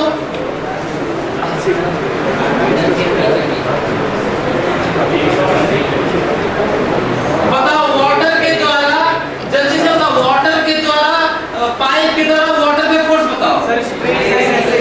बीचों बीच होगा, 30 डिग्री पे होगा दोनों पाइप से। कितने डिग्री पे होगा?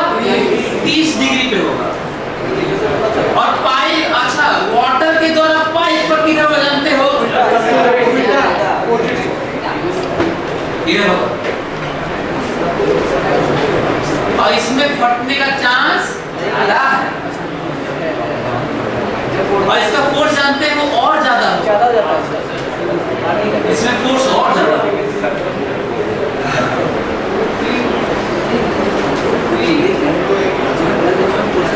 अच्छा इसको करोगे तो क्या करोगे, फाइनल लिखोगे तो ये माइनस आई आएगा और ये जे, तो जानते हैं क्या हो जाएगा, यहाँ पे जब फाइनल माइनस इनिशियल करोगे ना ये वाला, तो ये माइनस आई आ जाएगा, तो यहाँ माइनस है ही, तो ये वाला तो ऐसे ही रहेगा, ये वाला यहाँ माइनस रहेगा, तो ये वाला तो ऐसे ही रहेगा, यहाँ पे जानते हैं कितना 3/2 हो जाएगा, कितना हो जाएगा, कैसे 3/2 मालूम है, ये देखो ये -1/2 आई होगा, पकड़ में आ रहा है तुम लोगों को, ये देखो यार, ये देखो आई और जे ना, तो मोमेंटम ऐसे है, इसका मतलब इसके दो कंपोनेंट, कुछ इधर और कुछ इधर, तो जो इधर वाला है वो माइनस आई होगा ना, ये वाला होगा माइनस, ये वाला होगा प्लस, और फाइनल माइनस इनिशियल, तो -1/2 -1 कितना हो जाएगा, ये 3/2 कितना हो जाएगा, और हम जानते हैं मैग्नीट्यूड कितना हो जाएगा, मैग्नीट्यूड हो जाएगा √12/√3 इसमें होगा शायद, इसमें √3 होगा,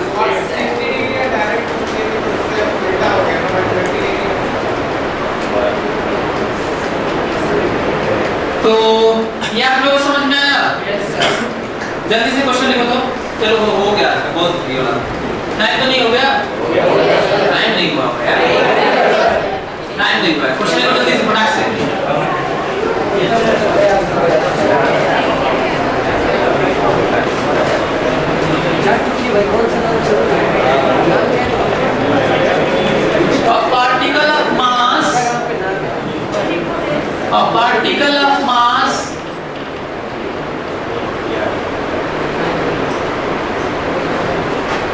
a particle of mass m performing circular motion of radius small r, a particle of mass m performing circular motion of radius small r, if centripetal acceleration, जिसको मैं क्या भी कह सकता था, रेडियल एक्सेलरेशन, जिसको मैं क्या भी कह सकता था, नॉर्मल एक्सेलरेशन, जिसको मैं क्या भी कह सकता था, सेंट्रल एक्सेलरेशन टुवर्ड सेंटर, तो क्या लिखे, centripetal acceleration is varying as, ये देखो, is varying as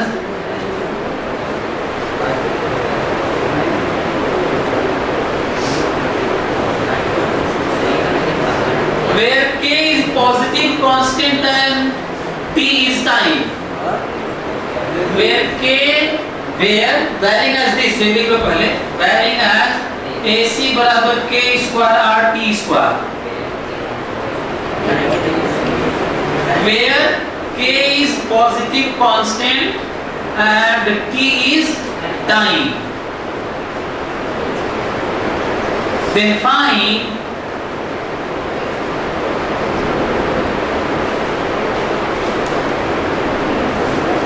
power delivering to the particle, then find power delivering to the particle.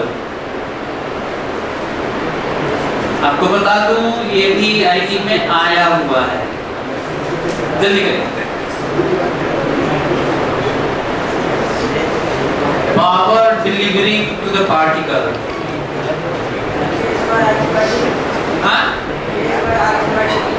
k square m नहीं आ रहा है, तो जब हटाओगे तो यही होगा,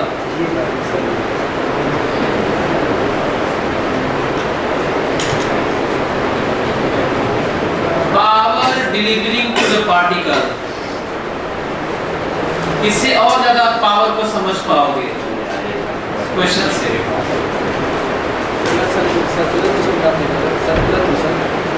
हाँ तो सर्कुलर मोशन का जितना पार्ट यूज करना है उतना मैं बताया हुआ हूँ ना, इसलिए बहुत ज़्यादा जरूरत नहीं है कि सर्कुलर मोशन को पढ़ाने की बहुत कठिन पार्ट इन्वॉल्व है सर्कुलर मोशन, ऐसा नहीं है।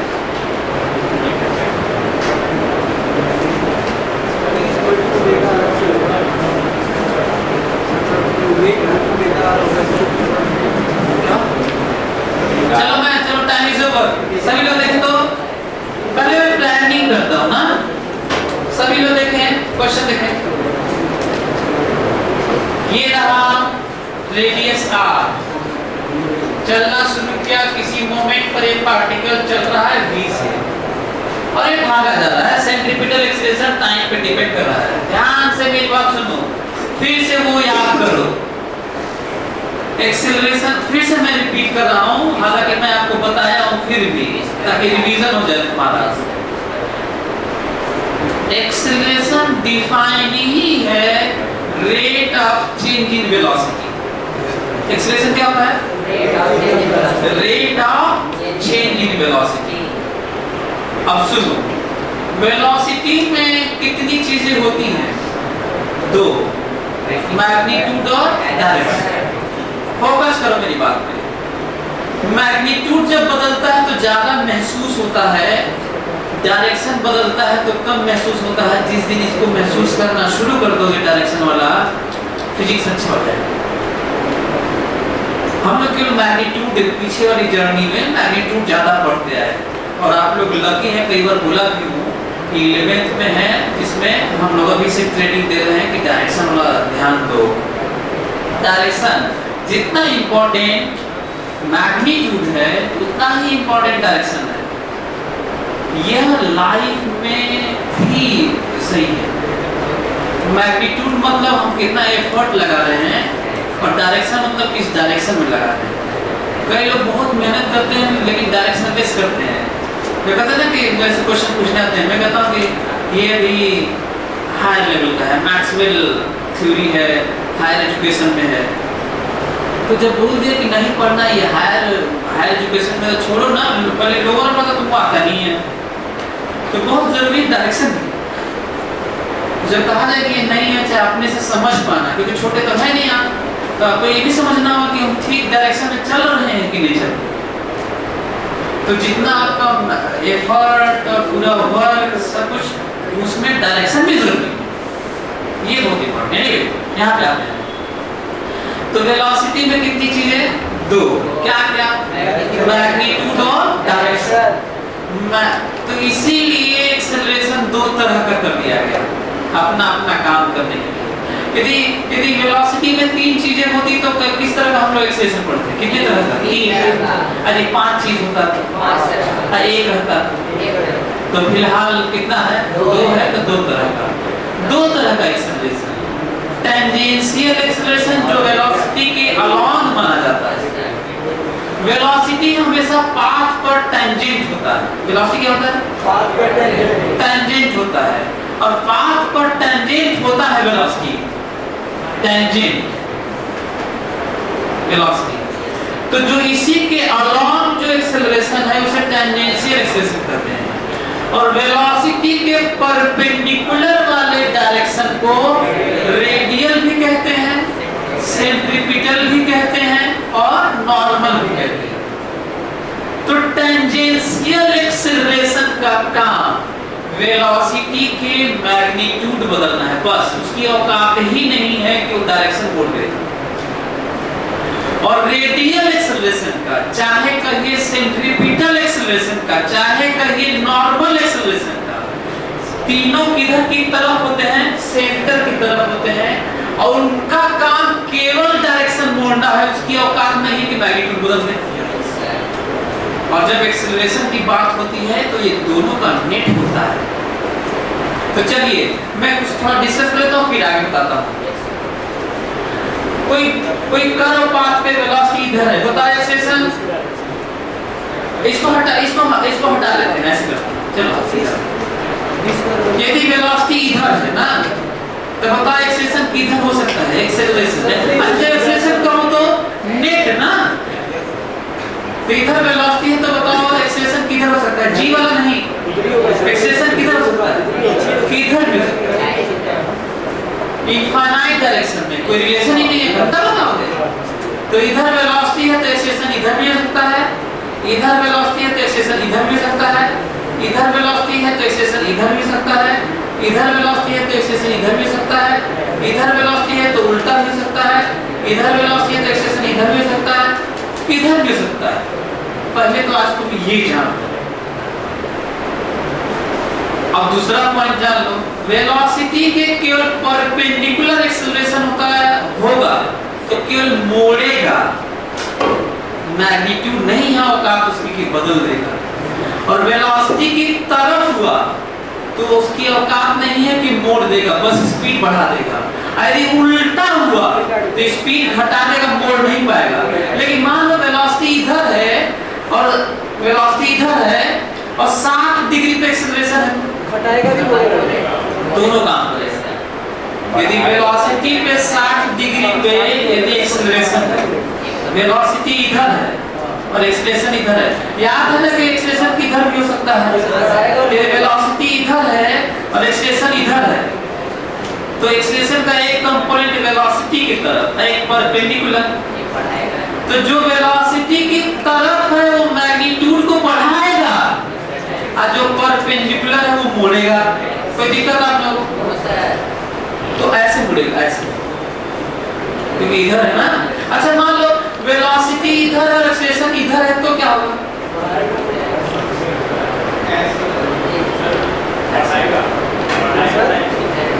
और दोनों होगा, मैग्नीट्यूड बढ़ेगा और मुड़ेगा। अच्छा मान लो वेलोसिटी इधर है, इधर और एक्सेलरेशन इधर है। सर घटाएगा, मोड़ेगा, वेलोसिटी इधर और एक्सेलरेशन इधर है तो क्या होगा? इसके दो कंपोनेंट, एक तो पीछे वेलोसिटी के परपेंडिकुलर, परपेंडिकुलर वाले का क्या काम है? मोड़ना। और पीछे वाले का काम क्या है? घटाना मैग्नीट्यूड। कोई दिक्कत आप लोगों को? सर ऐसे का मतलब है कुछ ऐसे कुछ ऐसे, तो ऐसे मतलब मुड़ेगा, ऐसे किधर किधर मुड़ेगा पता चल रहा है आप लोगों को? किधर मुड़ेगा? इधर एक्सेलरेशन परपेंडिकुलर वाला होगा उसकी तरफ चला जाएगा। तो बताओ यहाँ पे एक्सेलरेशन ऐसे ही होता है, सर्कुलर मोशन है ना, एक्सेलरेशन ऐसे है। कोई दिक्कत? तो जब भी कोई एक्सेलरेशन कहे ध्यान से कर्व पे कोई एक्सेलरेशन कहे तो यही रीजन है कि हम लोग टेंजेंशियल रेडियल लेते हैं और हमेशा एक्सेलरेशन नेट होता है under root AT square plus AR square. ध्यान से सभी लोग देखें, AT AR AC। अच्छा AT AC कहिए, AR कहिए, AN कहिए, सब एक ही बात है। 1000 क्वेश्चन इस तरह के बनते हैं, लेकिन हर जगह क्या लिखोगे ध्यान से सुनना, इंटरेस्टिंग है। AC बराबर K स्क्वायर RT स्क्वायर। याद रखना टेंजेंशियल एक्सेलरेशन इनफाइनाइट तरीके से बदल सकता है, लेकिन रेडियल केवल V स्क्वायर बाई R के अलावा होता ही नहीं है।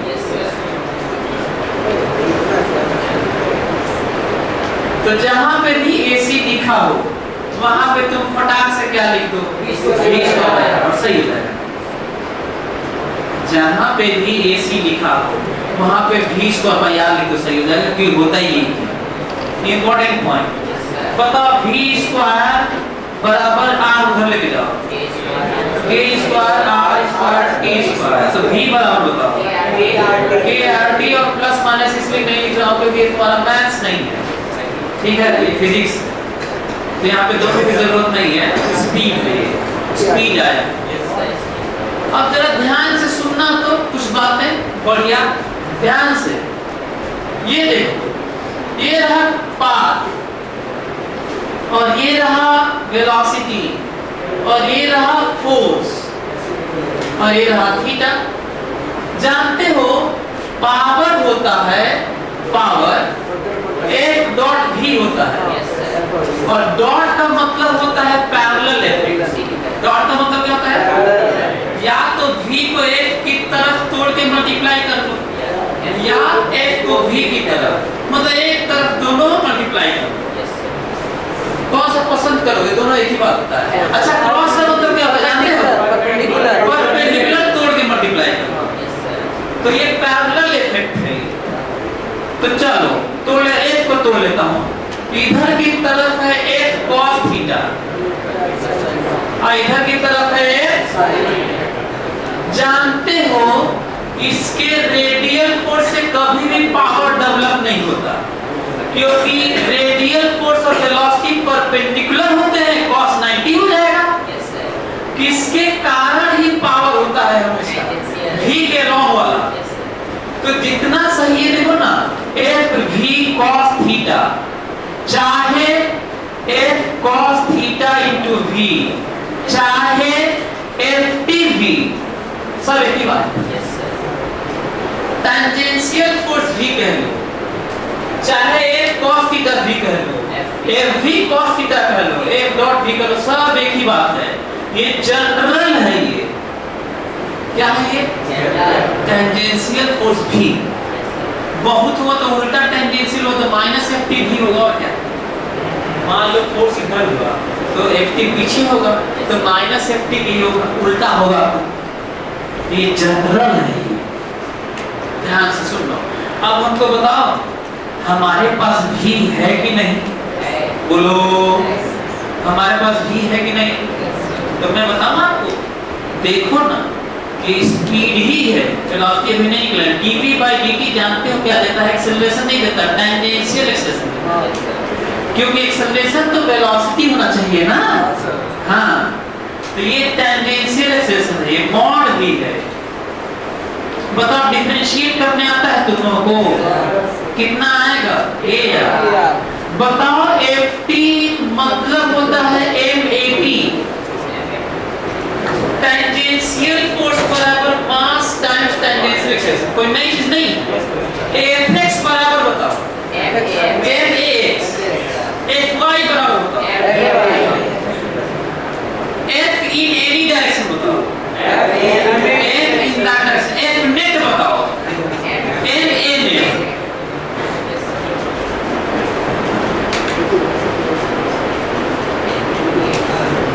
सही है, रख लें। पावर ft की जगह क्या लिखे? mkr। और v की जगह क्या लिखे बताओ? krt। बताओ आंसर कितना आया? mk square r square t। IIT में आया हुआ है।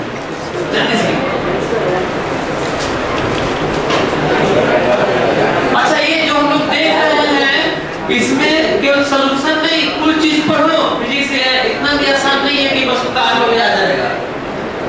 इसमें सब कुछ पढ़ो। एक चीज में बताया कि कहीं भी AC लिखा हो तो वहां पे v स्क्वायर याद लेके आगे बढ़ो। ये बताया तुम्हें। कहीं AC लिखा हो ना तो फटाक से AC की जगह v स्क्वायर r लिखो और आगे बढ़ो कहीं भी, क्योंकि होता ही यही है।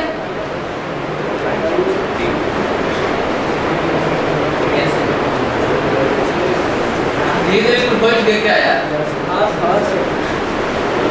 देखो बैठा होता नहीं, जस्ट फटाक से उठा हुआ है सर। उधर भी बैठ गया, उधर खड़े थे ना का तो। अच्छा ये देखो जबरदस्ती बैठ जा रहे हैं लेकिन जो कह रहा हूँ वो नहीं कर रहे हैं।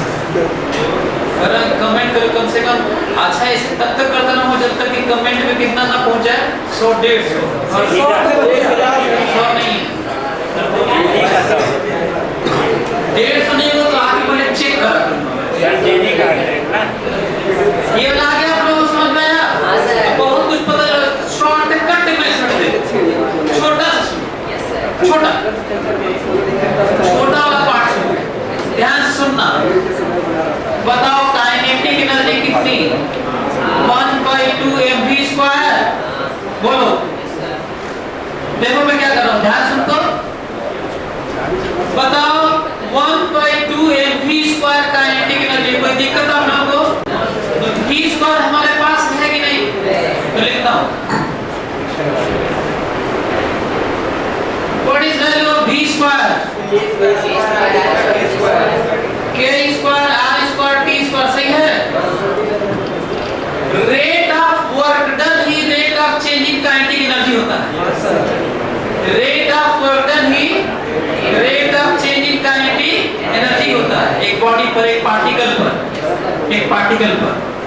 तो बताओ इसको रेट ऑफ चेंज ले लेंगे तो पावर आएगा कि नहीं? करो निकल के वही है। रेट ऑफ चेंज लेने की इसका डीके बाई डीटी करके देखो ना, छोटा है ये। डीके बाई डीटी करो, डीके बाई डीटी करो और देखो वही आता है।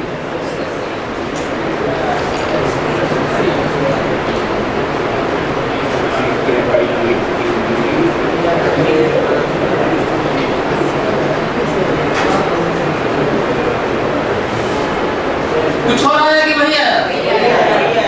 कौन सा ज्यादा अच्छा लगा आपको?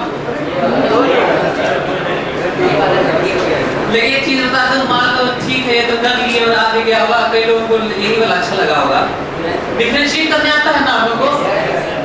m कांस्टेंट है, k स्क्वायर कांस्टेंट है, r स्क्वायर कांस्टेंट है, t स्क्वायर का डिफरेंशिएशन बताओ। 2t स्क्वायर का डिफरेंशिएशन तो करके देखो वही आता है कि नहीं? भैया लेकिन अब मैं अपना क्वेश्चन पूछूंगा इसे, मैं अपना क्वेश्चन पूछूंगा। आप बताइए यदि क्वेश्चन में यही दिया रहे, केस लिखा है ना, क्वेश्चन यही दिया रहे, तो क्या आप लोग बता सकते हैं कि 1 सेकेंड पर, ध्यान से 1 सेकेंड पर आप बताइए वेलोसिटी और एक्सीलरेशन के बीच का एंगल बताइए। 1 सेकेंड पर वेलोसिटी और एक्सीलरेशन के बीच का एंगल बताइए, 1 सेकेंड पर। सोचो अभी होशो आवाज बिल्कुल गुम हो जाएगा। हाँ बताओ। 1 सेकेंड पर वेलोसिटी और एक्सीलरेशन के बीच का एंगल। हाँ? नहीं।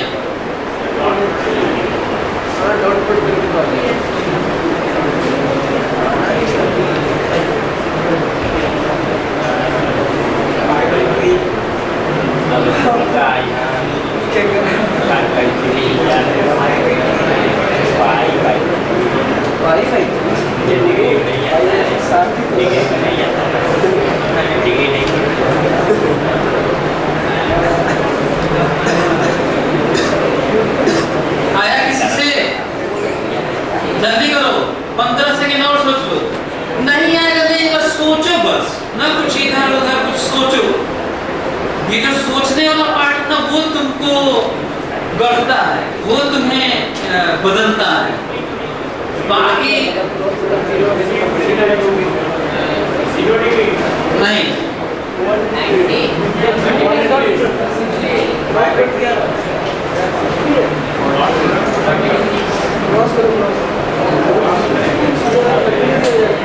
इससे पहले चलो डिस्कशन में आ जाओगे कि टाइम ओवर ना हो। ध्यान सुनना मेरी बात, फोकस करो मेरी बात पे। दुनिया में सर्कुलर मोशन हो चाहे कर्व मोशन हो, फोकस करो। अपने खोपड़े में बैठाओ। आज मैं बात किया हूँ कि कर्व मोशन के लिए डायरेक्शन और मैग्नीट्यूड का इंपॉर्टेंस बताया हूँ, कि डेफिनेशन बताया हूँ। कहीं पे भी तुम्हें एक्सेलरेशन का मैग्नीट्यूड की बात होगी तो हमेशा दिमाग में आना चाहिए टेंजेंशियल का square plus negative square symmetrical square. तो अपने खोपड़े में पहले ये बैठाओ कि ये हर जगह यही फार्मूला होता है, दोनों के बीच में 90 डिग्री होता है। देखो कैसे AC हमेशा किसके अलाउंग होता है? सेंटर की तरफ, और AD किधर होता है? देख लो सभी लोग, और जानते हो A किधर होता है? इधर देखो, इसे A कहते हैं। सभी लोग देखें ध्यान से, ये देख लो A ये है, AD ये है, AC हमेशा सेंटर की तरफ होता है। इसका काम है डायरेक्शन मोड़ना, इसका काम है मैग्नीट्यूड बदलना, और कुछ ना मेंशन हो तो एक्सेलरेशन दोनों का नेट रिजल्टेंट होता है, और परपेंडिकुलर वेक्टर का नेट हमेशा under root a square plus b square होता है। एक तो ये ध्यान रखना। अब हमको ये बताओ, हमारे पास AC दिया गया था कि नहीं? ये तो क्वेश्चन में दिया था। बोलो, कोई दिक्कत? दो सर ये क्वेश्चन में दिया था ना। और 80 हम निकाले हैं। AT हम निकाले हैं। तो क्या क्वेश्चन ये अच्छा नहीं है कि as a function of time what is acceleration? जल्दी से बताओ, what is acceleration as a function of time? Magnitude of velocity. Answer है अंडर रूट 80 का स्क्वायर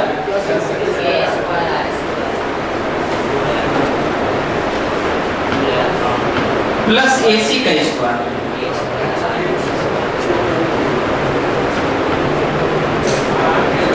पहले तो तुम ये सीखो, कि कहीं पे भी कर्व मोशन या सर्कुलर मोशन हो कहीं पे भी, तो तुम्हारे दिमाग में ये आना चाहिए, क्योंकि वहां पे तो दोनों हो रहा होगा ना, एक ही नहीं भी हो सकता है। अच्छा, ये स्टेटमेंट आपको फोकस करना चाहिए जो मैं बोलने वाला हूं। कर्व मोशन में स्टेटमेंट सुनो, कर्व मोशन में टेंजेंशियल एक्सेलरेशन हो भी सकता है, नहीं हो सकता है, लेकिन रेडियल मस्ट। कोई एक्सप्लेन कर सकता है क्यों? एक्सेलरेशन टेंजेंशियल सर अगर नहीं मिलेगा तो फिर वेलोसिटी सेम रहेगी, तो मैग्नीट्यूड वेलोसिटी सेम नहीं, स्पीड मैग्नीट्यूड। हां, लेकिन सर अगर हम सेंट्रीफ्यूगल एक्सेलरेशन नहीं रखेंगे, डायरेक्शन चेंज होगा, तो मुड़ेगा नहीं। ध्यान से सुनो, सही है।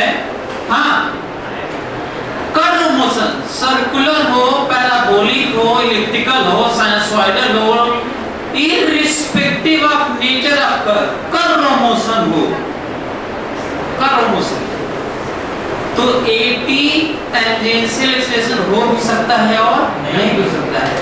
मतलब वेलोसिटी का मैग्नीट्यूड मतलब स्पीड, वेलोसिटी का मैग्नीट्यूड मतलब स्पीड बदल भी सकता है और नहीं भी हो सकता है। बस सेंट्रीपिटल एक्सेलरेशन का होना मस्ट है, जानते हो क्यों? क्योंकि उसको डायरेक्शन मोड़ना है। तो बताओ, कर्व मोशन में डायरेक्शन तो मुड़ेगा ना? बोलो, ऐसा सोचो, कर्व मोशन में कम से कम डायरेक्शन तो मोड़ोगे, भले ही मैग्नीट्यूड मोड़ो या मैग्नीट्यूड बदलो या, लेकिन डायरेक्शन तो बदलना पड़ेगा यार। डायरेक्शन नहीं बदलोगे तो स्ट्रेट लाइन पार्ट हो जाएगा यार। बोलो, क्या खोपड़े में बैठा ये? तो कर्व मोशन में क्या मस्ट है? AC।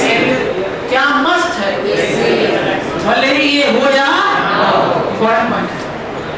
अच्छा, हाँ, AC मस्ट है, इसीलिए एक्सेलरेशन जीरो संभव नहीं है। AC मस्ट है, इसीलिए एक्सेलरेशन जीरो संभव नहीं है। एक्सेलरेशन जीरो संभव नहीं है, इसलिए फोर्स जीरो संभव नहीं है। इसका मतलब बिना फोर्स के कर्व मोशन हो ही नहीं सकता। बिना फोर्स के कर्व मोशन हो ही नहीं सकता कहीं पे। बता देखो ये पॉइंट। तो ये देखिए, ये नेट एक्सेलरेशन। कोई कहेगा नेट फोर्स बताइए, तो बता दें क्या आप लोग? नेट फोर्स बताइए। यहाँ M into A, net force M into A।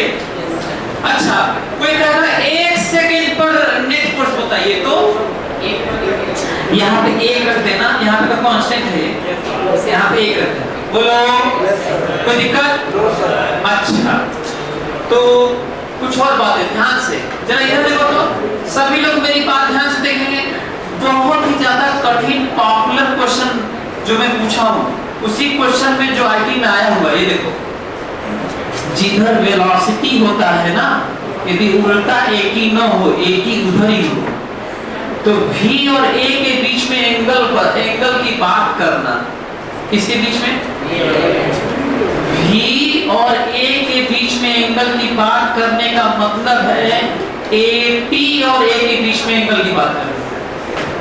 ध्यान से, फिर से कोई कहे कर्व मोशन में, सर्कुलर मोशन में V और A के बीच में एंगल बताइए। देखो, पॉपुलर क्वेश्चन है, कहीं पे भी, किसी और क्वेश्चन में भी V और A के बीच में एंगल बताइए। जनरली कर्व में ही होता होगा, नहीं तो स्ट्रेट लाइन में क्या एंगल करोगे? स्ट्रेट लाइन मोशन में तो दो ही एंगल संभव है, v और a के बीच में, या तो 0 या तो 180 डिग्री, तो या तो उधर ही होगा या तो उल्टा होगा।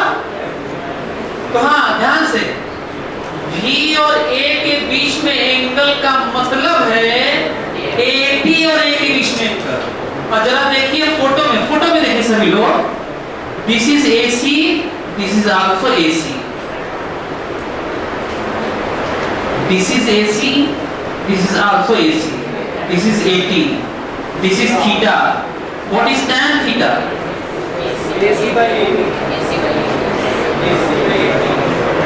ये जो फार्मूला लिख रहा हूं ना, ये जनरल फार्मूला है।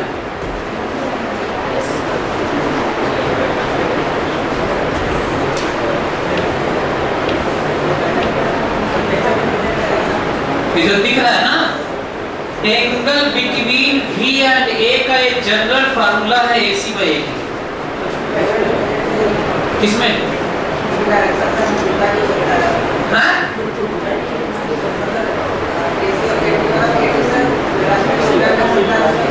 हाँ तो ये मान के चल रहे हैं कि अभी इधर ही है, बहुत हुआ तो ये माइनस होगा और एंगल माइनस हो जाएगा, tan इनवर्स माइनस समथिंग ना, माइनस 80 होगा और क्या होगा, यहाँ माइनस होगा 80 को क्या कर लोगे, माइनस क्यों करोगे, तो tan इनवर्स माइनस समथिंग, ठीक है। उल्टा भी लेकर आएंगे, उल्टा हो जाएगा तो उल्टा हो जाएगा तो यहाँ पे माइनस लिख लोगे और क्या करोगे, 80 माइनस होगा, जनरल फार्मूला है।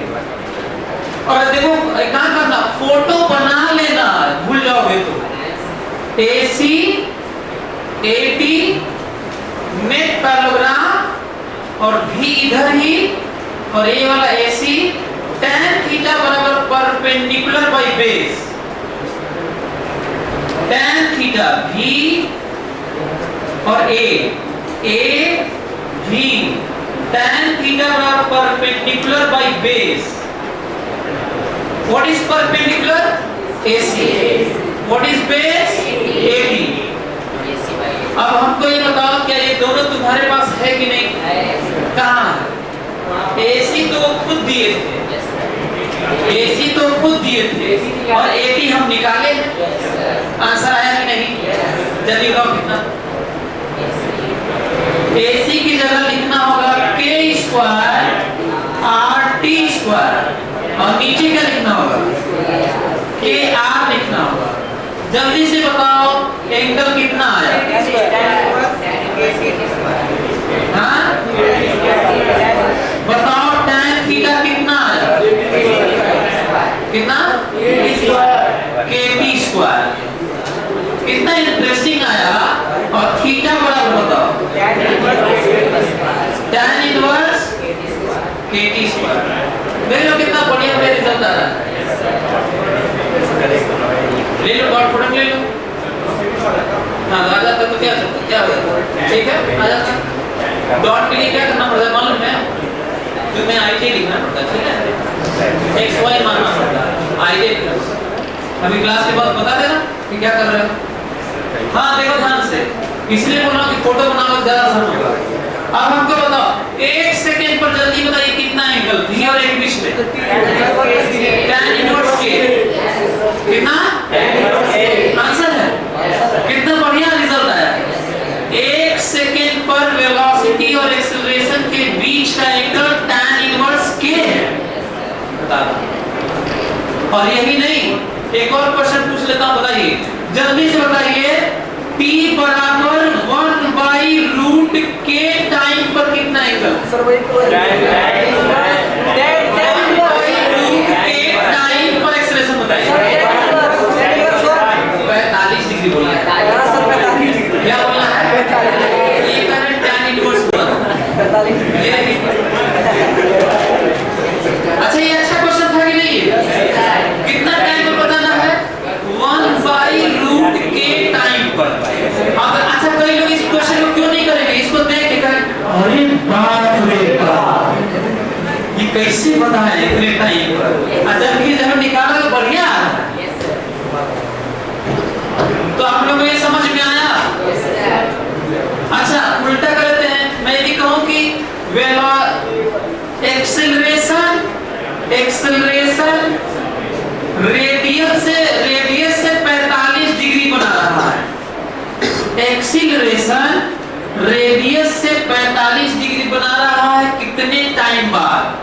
आंसर जानते हैं क्या करोगे? कहोगे 45 डिग्री बना रहा है। तो कितने टाइम बाद आंसर आएगा 1/√a।